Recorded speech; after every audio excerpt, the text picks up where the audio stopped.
Buenas, queridos estudiantes de física de la IED Camilo Torres, les habla el profe Félix Ortiz Tamayo, hoy con el segundo video para trabajar las leyes de la termodinámica y sus aplicaciones. Vámonos directamente aquí a la parte de las leyes. Vamos a iniciar con la ley 0 de la termodinámica, que nos dice que cuando dos o más cuerpos en contacto se encuentran a una distinta temperatura, alcanzan, pasado cierto tiempo, el equilibrio térmico, es decir, alcanzan la misma temperatura. Si tenemos un cuerpo con mayor temperatura y otro con menor temperatura, ya nosotros sabemos que el calor va a fluir del cuerpo con mayor temperatura al de menor temperatura.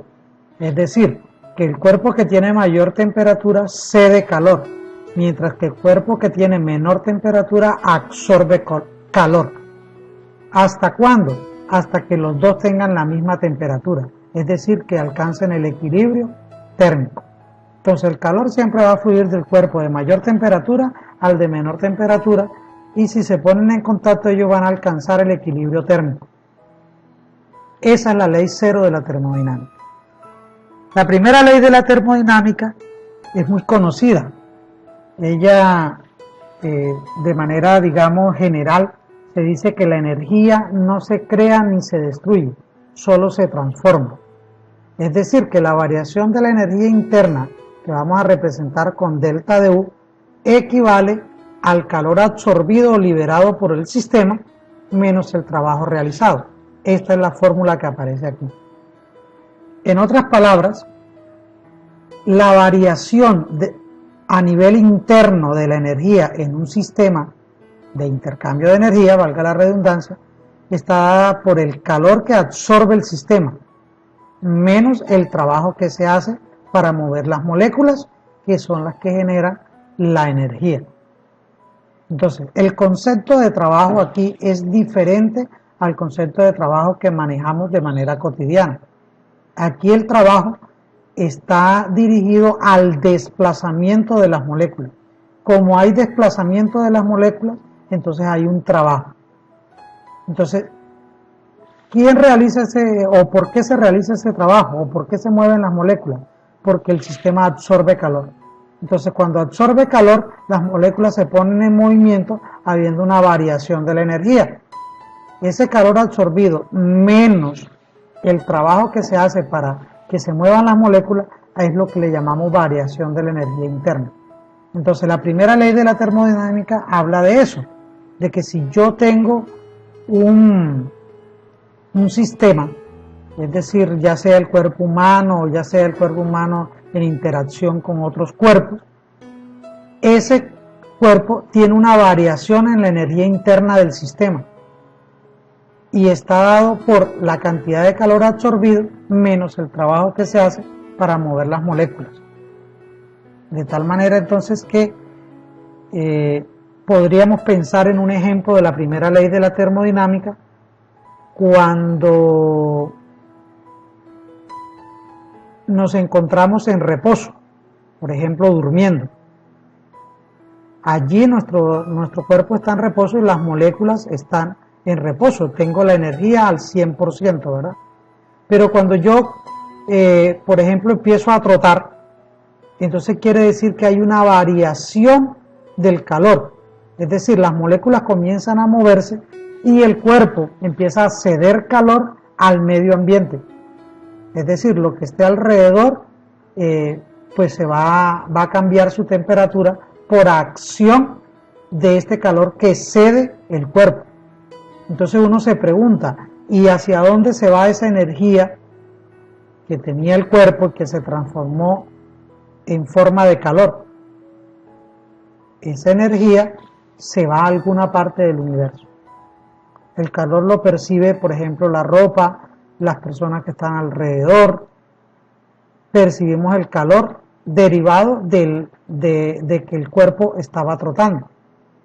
Entonces aumenta la temperatura. Y esa temperatura se manifiesta en ceder calor al medio ambiente. Esa es la ley de la termodinámica. Esa energía no se destruye, sino que se transforma en energía calorífica. Lo mismo pasa, por ejemplo, en una locomotora. En una locomotora usted le echa carbón y le suministra calor al sistema.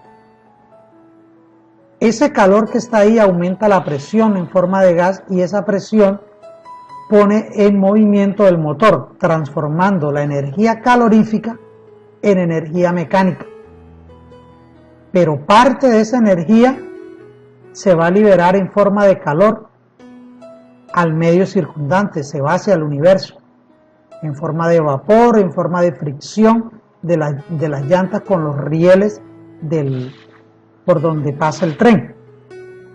Es decir, que esa energía no se perdió, sino que se transformó en otras formas de energía. En la segunda ley de la termodinámica, pareciera contradecir la primera, porque dice que en un sistema se establece que todo el trabajo mecánico puede transformarse en calor, pero que todo ese calor no puede transformarse en trabajo mecánico. Es decir, si yo pudiera capturar todo el calor que cede el tren, ya sean los rieles y el calor que cede en forma de vapor, lo capturara y lo metiera de nuevo en el tren para que el tren siguiera funcionando, eso sería maravilloso. Y la primera ley de la termodinámica me dice que sí, que toda esa energía yo la puedo transformar nuevamente en energía mecánica. Pues resulta que nosotros no hemos podido inventar una máquina perfecta que haga esa recuperación de toda esa energía y la transforme nuevamente en energía mecánica. El que más cerca estuvo fue Carnot, lo que se llama la máquina de Carnot. Hay algunas máquinas que recuperan la energía liberada y la transforman y la utilizan nuevamente. Pero digamos que se logra recuperar el 90% de la energía, pero no el total. Entonces la primera ley dice que la energía no se pierde, sino que se transforma. Y en la segunda ley dice que no toda esa energía se puede transformar, que hay parte de esa energía que se libera al medio ambiente en otras formas de energía y que no se puede recuperar. Esa es la segunda ley de la termodinámica. En la tercera ley se conoce como el nombre de ley de entropía. Quiere decir que cuando un sistema alcanza el cero absoluto, es decir, más o menos menos 243 grados, es decir, 0 grados Kelvin, ahí en ese momento los sistemas se detienen, se frenan. Por ejemplo, cuando yo compro un pedazo de carne, si yo dejo el pedazo de carne a la intemperie, al oxígeno, al viento, pasado muy poco tiempo esa carne empieza a descomponerse.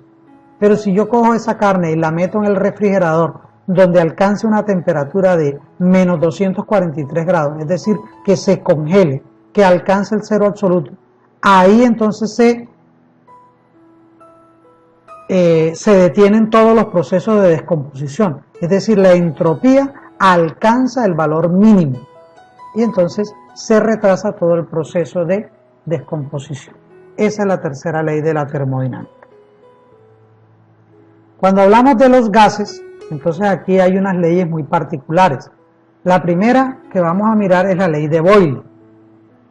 Dice que esta ley nos permite relacionar la presión y el volumen de un gas cuando la temperatura es constante.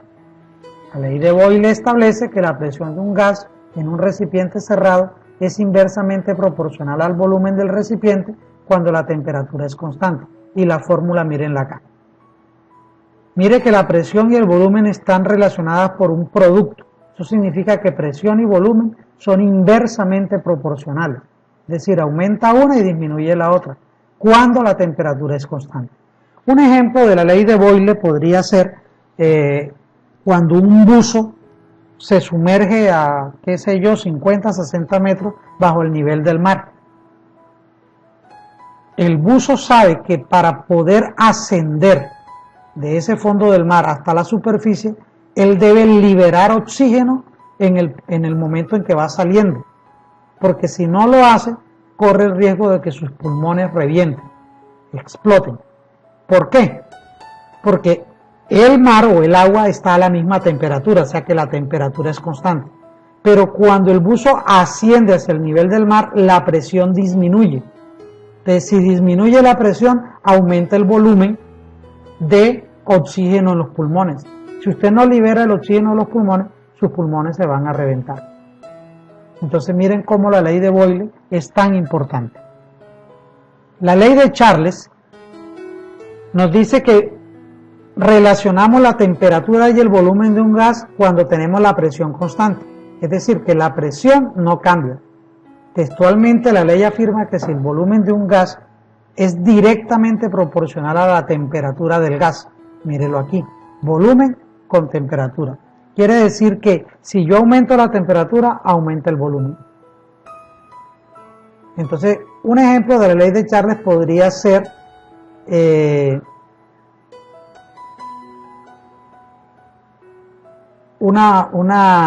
cuando ponemos a hervir agua. ¿Sí? Cuando nosotros cogemos un gas, por ejemplo, un gas, no agua, agua sería un líquido, un gas, y nosotros lo colocamos al fuego, inmediatamente se expanden las moléculas, aumentando el volumen. O sea que aumenta la temperatura, aumenta el volumen. Pero cuando usted le quita el fuego, es decir, que empieza a bajar la temperatura, entonces el volumen nuevamente regresa a su estado normal. ¿Ven? Ese es un ejemplo de la ley de Charles. Y la última es la ley de Guy-Latzu. Esa relaciona la presión y la temperatura cuando el volumen es constante. Un ejemplo de esto podría ser, por ejemplo, una olla de presión. En una olla de presión, el volumen del gas que está confinado en la olla es constante. Pero resulta que si yo aumento la temperatura, aumenta la presión. Tanto aumenta la presión que pues desmenuza todo lo que esté dentro de la olla. ¿Ve? Entonces aumenta la temperatura, aumenta la presión cuando el volumen es constante. Esa es la ley de Guy. La actividad número 2 que aparece en sus módulos habla de 10 preguntas de selección múltiple con única respuesta. Yo les voy a ayudar en el próximo video con algunas de esas preguntas y les voy a ayudar también con la actividad número 3. Por ahora vamos a dejarlo este video hasta acá. La explicación de las leyes de la termodinámica. Bye bye.